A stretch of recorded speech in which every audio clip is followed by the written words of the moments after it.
do are the password and re-enter your password. Both of these will have a required.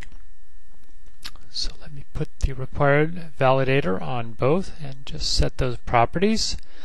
Control to validate for the first one is the password.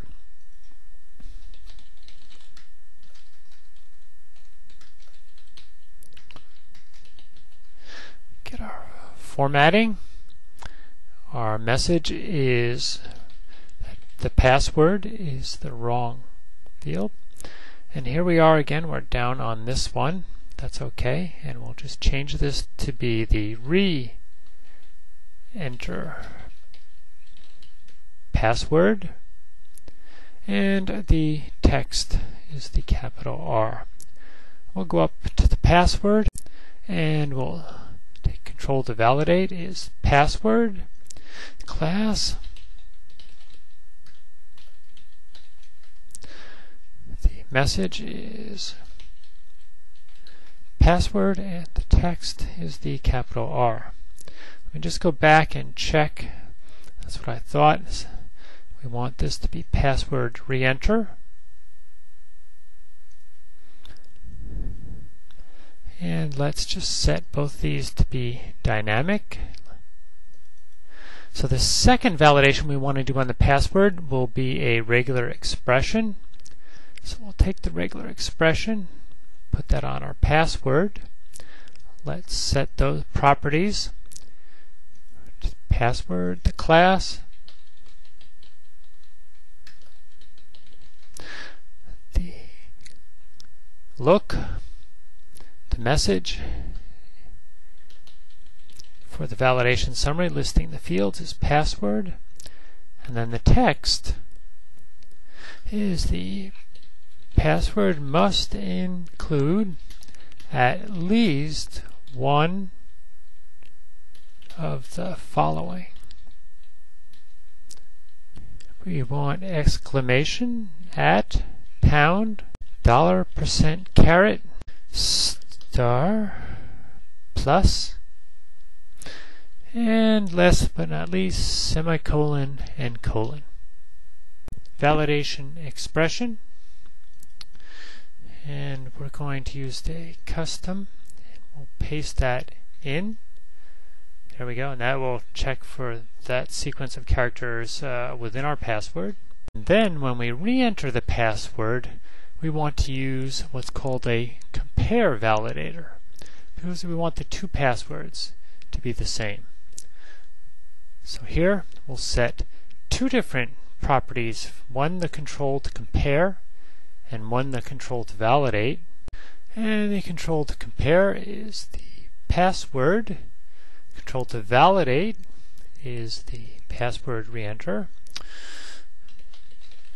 Validation message. Then our error message is re-enter password is the field that has a validation error. And the text we want to display is passwords do not match. Please re-enter. Now let's test out our password validation. Start up, we'll just click login. We see we get the two requireds for password and re-enter the password. Let's put in a regular character password without one of those special characters that are required. We'll just put A, B, C. Try to log in, and it says it must include one of these characters. So now let's put a valid password. We'll just type password, and we'll put a £sign at the end of password, and then we'll go down and we'll just type password without the $sign, click login, and we see we're getting that the validation error that the passwords do not match. Let's go put the $sign on the end of the re-enter, click login, and now the password validation is complete. And the last validation control that we're going to look at is the custom validator, and as the name implies, this is a free-form validation control where you have to supply all the validation necessary. So let's put this down on password, And let me just change this display to dynamic, because what we've decided to do on password is we want to make sure that the user enters a password that's at least 8 characters long. And the control to validate is the password.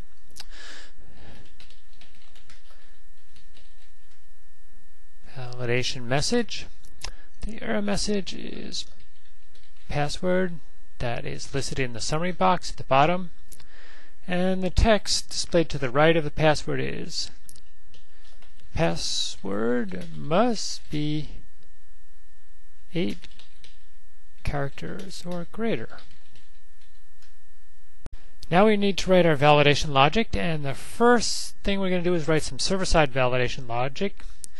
So I'm going to double click on the validation control, and it adds an event handler to our code. And you can see inbound there are 2 arguments. One, the source, is the control that's causing the validation on the page, or the validation control. And the second is the arguments, which are the value that have been entered in that control.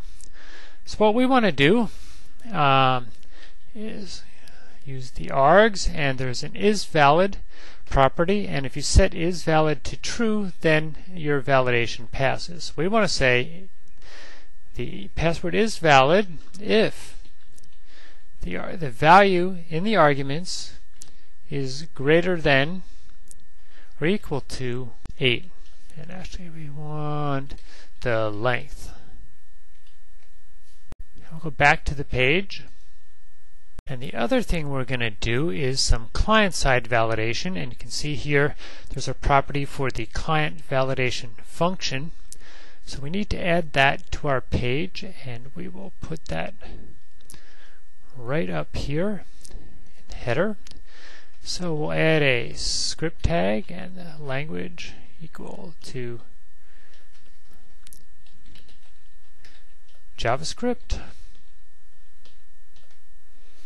And we want to write a function called isLengthValid. And we want to have 2 inbound arguments, the source and the args. And then we'll say args is valid is equal to whether or not the args value.length is greater than or equal to 8. Then we'll take that method name, and we will go back into the validation, go over to the client function, paste in the name of the method that's called in our JavaScript. And notice we did the validation both on the client and in the server, and the reason for that is because if for some reason the client altered the client-side JavaScript so that they didn't have to enter an 8-character password, it's still going to go back to the server if that fails and do our standard server-side validation. Okay, let's test that out. Start up our page, login, password is required. Let's type PASS and the # so we have our special character, but the total length of the password is less than 8. Click login.